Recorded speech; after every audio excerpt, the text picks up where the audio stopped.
I am going to start with you, DMAC, when it comes to, because we've all had maybe a night to process and maybe we've changed our minds about some things. Maybe we have some different ideas.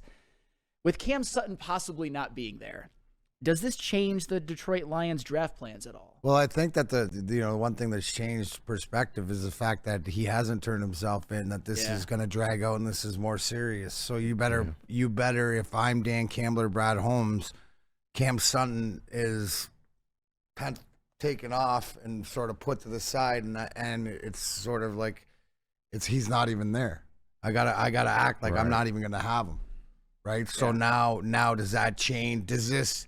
You've made changes and you've improved the cornerback room, but does this change your draft mentality now that we were talking about it yesterday about moving up and really having the option to do anything? Well, this sort of changes it. And does that make one of the cornerbacks, whether it's Kool-Aid, whether it's whoever guys' names that you're bringing up, more of a priority? And I think that it probably does.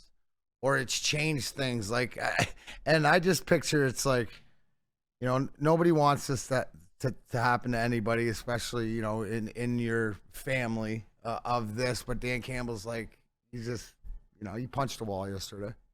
I mean, he hit the weights extra hard. It's that's like one of those.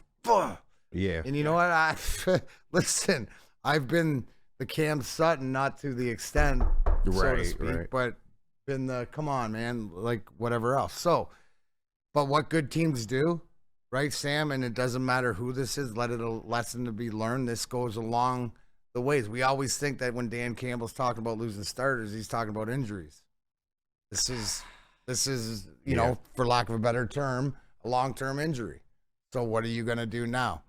I have trust that the fact that they've known since this happened, March 7th, so this is like 2 weeks ago and stuff like this, whether the moves that they've made since then have sped them up to make different moves, but they're totally aware. So maybe there's guys like I wouldn't know who's out there. I wouldn't know what you try to see. You want to see him turn in. You want to see the legal process start moving to see what you're at. So really right now, until that happens, you can make some moves or some decisions, but for more than not, I think it's how you're going to approach the draft.